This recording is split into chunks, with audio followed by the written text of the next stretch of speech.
5th standard maths unit 8 fractions.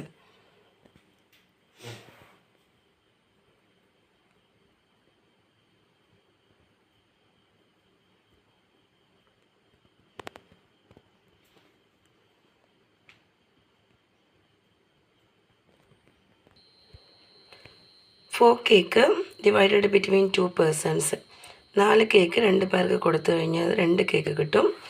2 cake ആണെങ്കിൽ അത് ഓരോന്ന് കിട്ടും. 1 കേക്ക് ആണെങ്കിൽ ഹാഫ് വീതവും കിട്ടും. അപ്പോൾ ഇവിടെ ഇപ്പോൾ 2 കേക്ക് ഉണ്ട്. Suppose 2 cake are to be shared equally among 3 person. 2 cake എങ്ങനെ 3 പേഴ്സണിന് കൊടുക്കാം? ഇവിടെ ഇപ്പോൾ ഉള്ള 2 കേക്കിൽ ഒരു കേക്ക് എടുത്തിട്ട് എന്ത് ചെയ്യുക, 3 പീസ് വെക്കുക. 1 2 3 പീസ് ആക്കുക, ഈക്വൽ പീസ്. അത് ഓരോന്ന് കൊടുക്കുക. അടുത്തതായിട്ടുള്ള രണ്ടാമത്തെ കേക്കും ഇതേപോലെ 3 പീസ് ആക്കുക. അതായത് ഓരോ ആൾക്കാർക്കും 2/3 പീസാണ് കിട്ടുക. 2/3 പീസാണ് കിട്ടുക. ഇതുപോലെ നമ്മുടെ പേജ് നമ്പർ 96 ക്വസ്റ്റ്യൻസ് നോക്കാം. If 3 cake are divided equally among 4 persons, what fraction of a cake would each get? Total 3 cake ഉണ്ട്. അത് 4 പേർക്ക് വീതിച്ചു കൊടുത്താൽ ഓരോ ആൾക്കാർക്കും എത്രയാണ് കിട്ടുക? ടോട്ടൽ കേക്ക് 3 ആണ്. Number of persons 4. Each get 3/4. ഓരോ ആൾക്കാർക്കും 3/4 ഭാഗമാണ് കിട്ടുക. 3/4 എന്ന് പറഞ്ഞാൽ 3/4 ഭാഗം കേക്ക് കിട്ടും. ടോട്ടൽ കേക്ക് 3 ആണ്. Number of person 4. Each get 3/4. If 3 meter long ribbon is cut into 4 equal pieces, what would be the length of a piece in meters? 3 meter ribbon എന്ത് ചെയ്യണം? 4 പേർക്ക് കൊടുക്കണം. 4 പേർക്ക് കൊടുത്തു കഴിഞ്ഞാൽ ഓരോ ആൾക്കാർക്കും എത്രയാണ് കിട്ടുക? Total ribbon 3 meter. Number of pieces 4. Each piece is 3/4 meter. 1 meter എന്ന് പറയുമ്പം 100 centimeter ആണ്. ഹാഫ് മീറ്റർ എന്ന് പറയുമ്പം 50 centimeter ആണ്. 1/4 meter എന്ന് പറയുമ്പോൾ 25 centimeter ആണ്. 3/4 ഈക്വൽ ടു 75 centimeter. നമ്മുടെ ക്വസ്റ്റ്യനിൽ മീറ്ററിൽ തന്നെയാണ് ചോദിച്ചിട്ടുള്ളത്. 3/4 meter, 3/4 meter എന്ന് പറയും. 3/4 meter. Third sub question. If 3 liters of milk is divided equally among 4 persons, how much milk would each get? In liters. 3 litre പാല് 4 പേർക്ക് ഡിവൈഡ് ചെയ്ത് കൊടുത്തു കഴിഞ്ഞാൽ ഓരോ ആൾക്കാർക്കും എത്രയാണ് കിട്ടുക? Total 3 litre milk. Number of person 4. Each get 3/4 litre. 3/4 litre is 750 ml because 1 litre equal to 1000 milliliter. 1 litre എന്ന് പറയുമ്പോൾ 1000 milliliter ആണ്. ഹാഫ് ലിറ്റർ എന്ന് പറയുമ്പോൾ 500 ആണ്. 1/4 litre means 250 ml. 3/4 litre means 750 ml. Second question. If a 2 meter long rope is cut into 5 pieces, what would be the length of each piece in meter? 2 metre ribbon എന്ത് ചെയ്യണം? 5 പീസാക്കി മാറ്റണം. അപ്പോൾ ഓരോ പീസും എത്ര ലെങ്ത് വീതമാണ് ഉണ്ടാവുക? Total rope 2 meter. Number of pieces 5. Each piece is 2/5 meter. 2/5 meter എന്ന് പറയുമ്പോൾ 200 centimeter ആണ് വരിക. 2 meter ഈസ് 200 centimeter. അപ്പോൾ 200നെ നമ്മൾ 5 കൊണ്ട് ഡിവൈഡ് ചെയ്താൽ മതി. 40 centimeter ആണ് വരിക. 20/5 ഈക്വൽ ടു 4 5s are 20. അപ്പോൾ നമുക്ക് 40 × 5 ആണ് 200 കിട്ടുക. അപ്പോൾ ഓരോ പീസും 40 centimeter ആയിട്ടാണ് കിട്ടുക. Third question. 4 kilograms of sugar is divided into 5 packet of same weight. 4 kilo പഞ്ചസാര എന്ത് ചെയ്യണം? 5 പാക്കറ്റാക്കി മാറ്റണം. എല്ലാ പാക്കറ്റിലും ഒരേ weight. How much sugar in kilograms is there in each packet? അപ്പോൾ എത്ര കിലോഗ്രാം ആണ് ഓരോ പാക്കറ്റിലും ഉണ്ടാവുക? അങ്ങനെയാണ് നമ്മളോട് പറഞ്ഞിട്ടുള്ളത്. Total sugar equal to 4 kilogram. Number of packet 5. Each packet equal to 4/5 kilogram. 4/5 kilogramനെ നമുക്കത് മാറ്റിയാൽ 4 kilogramനെ 4000 gram ആക്കി മാറ്റാം. 4000നെ 5 കൊണ്ട് ഡിവൈഡ് ചെയ്താൽ 8 5 40 ആണ്. അപ്പോൾ 800 ആണ് ഉണ്ടാവുക. ഇപ്പോൾ ഇവിടെ ഇപ്പം 40ൽ 5 8 ടൈംസ് ആണ് വരിക. ഇപ്പോൾ ഇവിടെ 4000 ഉള്ളത് കൊണ്ട് അത് 800 gram ആയിട്ടാണ് വരിക. അപ്പോൾ എക്സാമിന് ചിലപ്പോൾ ക്വസ്റ്റ്യൻ വരുമ്പോൾ കിലോഗ്രാം ആണെങ്കിൽ 4/5 kilogram എന്ന് എഴുതിയാൽ മതി. അത് ഗ്രാമിലേക്ക് മാറ്റേണ്ടെങ്കിൽ അത് 800 gram എന്ന് വരും. Next new fractions. ഇവിടെ ഇംപ്രോപ്പർ ഫ്രാക്ഷൻസ്. ഇംപ്രോപ്പർ എന്ന് പറഞ്ഞാൽ മുകളിൽ വലുതും താഴെ ചെറുതുമായിട്ടുള്ള ഫ്രാക്ഷൻസിനെ മിക്സ്ഡ് ഫ്രാക്ഷൻ ആക്കുന്ന രീതിയാണ് കൊടുത്തിട്ടുള്ളത്. 3/2 എന്ന് പറയുമ്പോൾ ഫസ്റ്റ് നമ്മൾ 3നെ 2 കൊണ്ട് ഡിവൈഡ് ചെയ്യാം. അപ്പോൾ 2 1 ടൈം ആണ് പോവുക. അത് ഡിവൈഡ് ചെയ്ത് കഴിഞ്ഞാൽ 1 ബാലൻസ് വരും. അപ്പം നമ്മളിതിൻ്റെ രൂപം എഴുതുക. ഫസ്റ്റ് ഹോൾ നമ്പർ 1, മുകളിലിരുന്ന 1, പിന്നെ ഈ 1/2 ആണ് എഴുതുക. അടുത്തത് 5/3. 5നെ 3 കൊണ്ട് ഡിവൈഡ് ചെയ്യുമ്പോൾ 1 ടൈം പോവും, 2 ബാലൻസ് വരും. അപ്പം നമ്മൾ എഴുതുക 1 ആദ്യം കോഷ്യൻ്റ് എഴുതാം, പിന്നെ 2/3 എന്ന് എഴുതും. അതുപോലെ അടുത്തത് 7/4. 7 4 കൊണ്ട് ഡിവൈഡ് ചെയ്യുമ്പോൾ 1 ടൈം 4, 3 ബാലൻസ് വരും. അപ്പോൾ 1 3/4 എന്ന് വരും. അടുത്തത് 8/3. 8/3 ആകുമ്പോൾ 8നെ 3 കൊണ്ട് ഡിവൈഡ് ചെയ്താൽ 3 8ൽ 2 ടൈംസ് ആണ്. 3 2s are 6 വരും. 2 ബാലൻസ്. അപ്പോൾ അത് 2 2/3. ഫസ്റ്റ് കോഷ്യൻ്റ് ഈ 2 എഴുതാം, പിന്നെ 2/3. ആദ്യം കോഷ്യൻ്റ് ആണ് എഴുതുന്നത്. ഇവിടെ 1 3/4 എന്ന് വരും. ഇവിടെ 1 2/3 എന്ന് വരും. ഇവിടെ 1 1/2 എന്ന് വരും. ഈ ക്വസ്റ്റ്യനിൽ വരിക 2 2/3 ആണ് വരിക. ടെക്സ്റ്റ് ബുക്കിൽ പേജ് നമ്പർ 96 ഒരു ഫിഗർ കൊടുത്തിട്ടുണ്ട്. 3 കേക്ക് എന്ത് ചെയ്യണം, 2 പേർക്ക് എടുക്കണം. അപ്പോൾ ആദ്യം 1 ഫുൾ എടുക്കാം, പിന്നെ ഈ കേക്ക് എന്ത് ചെയ്താൽ മതി, പകുതിയാക്കിയാൽ മതി. അങ്ങനെയാണ് അവർ അതിനെ സ്പ്ലിറ്റ് ചെയ്തെടുക്കാം. അതായത് ആദ്യം 2 ഫുള്ള് കൊടുക്കും, പിന്നെ ഒരു 1 ബാലൻസ് ഉണ്ട്, അതിനെ എന്ത് ചെയ്യും, പകുതിയാക്കും. അപ്പോൾ ഓരോ ആൾക്കാർക്കും ഒരു ഫുള്ളും ഒരു ഹാഫും കിട്ടും. 1 and half, 1 full and half piece. Page number 98. If an 8-meter long string is cut into 5 equal parts, what would be the length of each piece? 8 metre ribbon 8 metre string എന്ത് ചെയ്യുന്നുണ്ട്, 5 പീസ് ആക്കുന്നുണ്ട്. അങ്ങനെയാണെങ്കിൽ അതിൻ്റെ ഓരോ പീസും എത്ര length ആയിരിക്കും?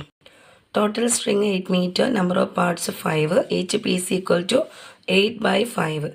8നെ 5 കൊണ്ട് ഡിവൈഡ് ചെയ്യുക, കോഷ്യൻ്റ് 1 കിട്ടും. Answer 1 3/5. 15 liters of kerosene is divided equally into 4 cans. How much each can contain in liter? Total 15 litre kerosene ഉണ്ട്. അതെന്ത് ചെയ്യുന്നു, 4 ഈക്വൽ പീസ് ആക്കിയിട്ട് മാറ്റുന്നത്. അതായത് 4 ക്യാൻസിലേക്ക് ഒഴിക്കുന്നത്. അങ്ങനെയാണെങ്കിൽ ഓരോ ക്യാനിലും എത്രയാണ് കൊള്ളുക? Total kerosene 15 litre, number of cans 4, each can contain 15/4. 15 4 കൊണ്ട് ഡിവൈഡ് ചെയ്ത് കഴിഞ്ഞാൽ ഫസ്റ്റ് കോഷ്യൻ്റ് 3 ആണ്, റിമൈൻഡറും 3 ആണ്. കോഷ്യൻ്റ് 3 ആണ്, അതായത് ഇവിടെ മുകളിലെ നമ്പറുള്ളത് നമ്മൾ ആദ്യം എഴുതുക. 3 3/4. 3 3/4. 3 ഫുള്ളായിട്ട് എഴുതും, പിന്നെ 3/4 ഫ്രാക്ഷൻ ആക്കിയിട്ടാണ് എഴുതുക. അപ്പം answer 3 3/4. 3.25 litre kerosene. 25 kilograms of sugar is divided equally among 8 persons. How much would each get in kilograms? Total 25 kilogram sugar ഉണ്ട്. അതെന്ത് ചെയ്യുന്നു, 8 ആൾക്കാർക്ക് ഡിവൈഡ് ചെയ്ത് കൊടുക്കുന്നു. ഓരോ ആൾക്കാർക്കും എത്രയാണ് കിട്ടുക? Total sugar 25 kilogram, number of person 8, each get 25/8. 25നെ 8 കൊണ്ട് ഡിവൈഡ് ചെയ്ത് കഴിഞ്ഞാൽ 8 3s are 15, 1 ബാലൻസ്. ഫസ്റ്റ് നമ്മൾ എന്ത് ചെയ്യും, 3 കോഷ്യൻ്റാണ് എഴുതാം. 3 1/8. ആദ്യം 3 എഴുതും, പിന്നെ 1/8 ഫ്രാക്ഷൻ ആക്കിയിട്ട് എഴുതും. അപ്പോൾ each get 3 1/8 kilogram. Next side heading fraction and division. അത് ഈ ഒരു മെത്തേഡ് പോലെ തന്നെയാണ്. ഡിവൈഡ് ചെയ്യുന്ന മെത്തേഡിൽ നമ്മൾ ഇതിൻ്റെ ആൻസേഴ്സൊക്കെ കാണിക്കുകയാണ് ചെയ്യുന്നത്. അപ്പോൾ ഒരു ക്വസ്റ്റ്യൻ നോക്കാം ഇവിടെയുള്ളത്. ടെക്സ്റ്റ് ബുക്കിലുള്ള വർക്കൗട്ട് പ്രോബ്ലമാണ്. ഇഫ് 7 pence ആർ ഡിവൈഡഡ്, ഇത് 100ലെ ഒരു ക്വസ്റ്റ്യൻ ആണ്. If 7 pence are divided between 2 person, how many pence would each get? അതായത് പെന്നിൻ്റെ കാര്യമാണ്. നമുക്ക് ടോട്ടൽ പെൻസ് 7 ആണ്, നമ്പർ ഓഫ് പേഴ്സൺ എന്ന് പറയുമ്പോൾ 2 ആണ്. Each get 7/2. 7/2നെ ചെയ്ത് കഴിഞ്ഞാൽ 3 ഫുള്ള് 1/2 എന്നാണ് വരിക. അപ്പം നമുക്ക് ഒരിക്കലും പെന്ന് പൊട്ടിച്ച് നമ്മൾ യൂസ് ചെയ്യില്ല. അപ്പം നമുക്ക് മുഴുവനായിട്ടാണ് വേണ്ടത്. ചില ക്വസ്റ്റ്യൻസ് അങ്ങനെയായിരിക്കും. നമ്മൾ ആളുകളുടെ എണ്ണം നോക്കുമ്പോൾ നമ്മൾ ആരാ കാല് എന്നുള്ള നമ്പറൊന്നും എടുക്കില്ല. അപ്പോൾ ഇതിൻ്റെ ആൻസർ 3 എന്ന് മാത്രമേ വരുള്ളൂ. 3 പേഴ്സൺ എന്ന് മാത്രമേ വരുള്ളൂ. 7 pence divided between 2 person, how many pence? എത്ര പെന്ന് കിട്ടും? 3 പെന്ന്. അതായത് 3.5 പെന്ന്. പെന്ന് പൊട്ടിക്കാൻ പറ്റൂലല്ലോ. അപ്പം 3 പെന്ന് വീതമാണ് ഓരോ ആൾക്കാർക്കും കിട്ടുക. ഇനി നമുക്ക് പേജ് നമ്പർ 100ലെ ക്വസ്റ്റ്യൻസ് നോക്കാം. പേജ് നമ്പർ 100ലെ questions. If 15 meters of cloth is divided equally among 4 persons, how many meters of cloth would each get? എത്ര ക്ലോത്താണ്? 15 ആണ് ടോട്ടൽ ഉള്ളത്. 4 പേർക്ക് വീതിച്ചു കൊടുത്ത് ഓരോ ആൾക്കാർക്കും എത്ര കിട്ടും? നമ്മൾ നേരത്തെയൊക്കെ ചെയ്തിട്ടുള്ള മോഡൽ ക്വസ്റ്റ്യൻ തന്നെയാണിത്. Total cloth 15 metre, number of persons 4, each get 1. 15/4 നമ്മൾ ഡിവൈഡ് ചെയ്ത് കഴിഞ്ഞാൽ 3 3/4 കിട്ടും. ആദ്യ ക്വസ്റ്റ്യൻ്റെ 3 ചെയ്താൽ പിന്നെ 3/4. 15 4 കൊണ്ട് ഡിവൈഡ് ചെയ്താൽ 3 3/4 ആണ് വരിക. Next question. If 250 rupees is equally shared by 8 persons, how much would each get? Right this is in rupees and paise. 250 രൂപ 8 പേർക്ക് കൊടുത്തു കഴിഞ്ഞാൽ ഓരോ ആൾക്കാർക്കും എത്രയാണ് കിട്ടുക? Total money 250, number of person 8, each get 250/8. 250/8നെ ഡിവൈഡ് ചെയ്ത് കഴിഞ്ഞാൽ 31/2/8 എന്നാണ് കിട്ടുക. 31/2/8. അതിൽ 31/2/8നെ നമുക്ക് 2/8നെ 1/4 എന്ന് എഴുതാം. 1/4 റുപ്പി എന്ന് പറഞ്ഞാൽ 25 പൈസയാണ്. 25 4 ടൈംസ് ചേർന്നാലാണ് 1 റുപ്പി ആവുക. അപ്പോൾ 1/4 റുപ്പി എന്ന് പറഞ്ഞാൽ അതിനർത്ഥം 25 പൈസ എന്നാണ്. Third question, how many boxes are required to pack 100 eggs with 12 in each box? 100 മുട്ടയുണ്ട്, അത് 12 വെച്ചിട്ട് ഓരോ ബോക്സിലും ആക്കി കഴിഞ്ഞാൽ അതിന് എത്ര ബോക്സ് വേണമെന്നാണ് question. Total eggs 100, each box 12 eggs, EGGS. Number of boxes equal to 100 divide by 12. 100നെ 12 കൊണ്ട് ഡിവൈഡ് ചെയ്താൽ 8 ആണ് വരിക. 8 12 96, 4 ബാലൻസ്. 4 മുട്ട ബാക്കി ഉണ്ടാവും. പക്ഷെ അവിടെ നമ്മളോട് ബോക്സിൻ്റെ എണ്ണമാണ് പറയുന്നത്. അപ്പോൾ ബോക്സിൻ്റെ എണ്ണം എന്ന് പറയുന്നത് 8 ആണ് വരിക. 8 ബോക്സസ്. 8 4/12 ആണ് വരിക. 4/12 എന്ന് പറഞ്ഞാൽ ഫ്രാക്ഷനാണ്. ബോക്സ് ഒന്നും പൊട്ടിച്ചിട്ട് ഉപയോഗിക്കില്ല. ബോക്സ് ഒന്നും അങ്ങനെ നമ്മൾ ഹാഫ് അതിൻ്റെ മിക്സ്ഡ് ഫ്രാക്ഷൻ്റെ കൂടെയുള്ള നമ്പർ മാത്രമേ എഴുതുള്ളൂ. If 15 liters of milk is divided among 4 persons, how much would each get in liters? Total milk 15 ആണ്, നമ്പർ ഓഫ് പേഴ്സൺ 4 ആണ്, ഈച്ച് ഗെറ്റ് 15/4. 3/4 ലിറ്റർ ആണ് ഓരോ ആൾക്കാർക്കും കിട്ടുക. ഈ ചാപ്റ്ററിലെ last question, among how many person can 15 liters of milk be shared if each is to get 4 liter? 15 litre milk നമ്മൾ എന്ത് ചെയ്യണം? ഷെയർ ചെയ്യണം. 4 ലിറ്റർ കിട്ടണം ഒരാൾക്ക്.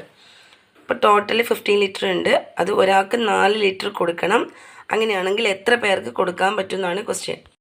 നമ്മൾ എഴുതുന്ന സ്റ്റെപ്പിന് ചെറിയൊരു മാറ്റം. Total milk 15, each get 4 litre ആണ്. അപ്പം number of person equal to 15/4. 15/4 എന്നുള്ളത് 3/4 ആണ് കിട്ടുക. പക്ഷെ പേഴ്സൺ ആണ്. ആൾക്കാർ എന്ന് പറയുമ്പോൾ നമ്മളിങ്ങനെ ഫുൾ നമ്പർ മാത്രമേ പറയുള്ളൂ. അപ്പോൾ നമ്മുടെ ഈ നമ്പർ 3 ആണ് ആൻസർ. അതായത് കോഷ്യൻ്റ് കിട്ടുന്ന നമ്പറാണ് ആൻസർ ആയിട്ടുണ്ടാവുക. അപ്പോൾ 3 പേർക്ക് കൊടുക്കുക. അപ്പോൾ 3 പേർക്ക് 4 ലിറ്റർ ഇത് കൊടുത്താൽ 3 12 ലിറ്റർ ആവും. 3 4 12 അല്ലേ? അപ്പം 4 ലിറ്റർ വീതം 3 ആൾക്ക് കൊടുക്കാം. പിന്നെ 3 ലിറ്റർ ബാക്കി ഉണ്ടാവും, അതവിടെ വെക്കുക. കാരണം 3 ലിറ്റർ ബാക്കിയുണ്ട്. അത് ഇപ്പോൾ ഒരാൾക്ക് കൊടുക്കാൻ എത്തില്ല. അത് ഒരാൾക്ക് 3/4 ലിറ്റർ മാത്രമേ കൊടുക്കാൻ പറ്റുള്ളൂ. പിന്നെ നമുക്ക് എത്രയൊക്കെ കൊടുക്കാൻ പറ്റുമെന്ന് ചോദിച്ചു കഴിഞ്ഞാൽ നമ്മളത് 3 പേഴ്സൺ എന്ന് മാത്രമാണ് എഴുതാൻ പറ്റുക. അപ്പോൾ എല്ലാവരും ഇതേപോലെയുള്ള ക്വസ്റ്റ്യൻസ് നന്നായിട്ട് ചെയ്ത് പഠിക്കാം. അടുത്ത വീഡിയോ ഒക്കെ കാണുമ്പോഴേക്കും ഓക്കെ, ബൈ.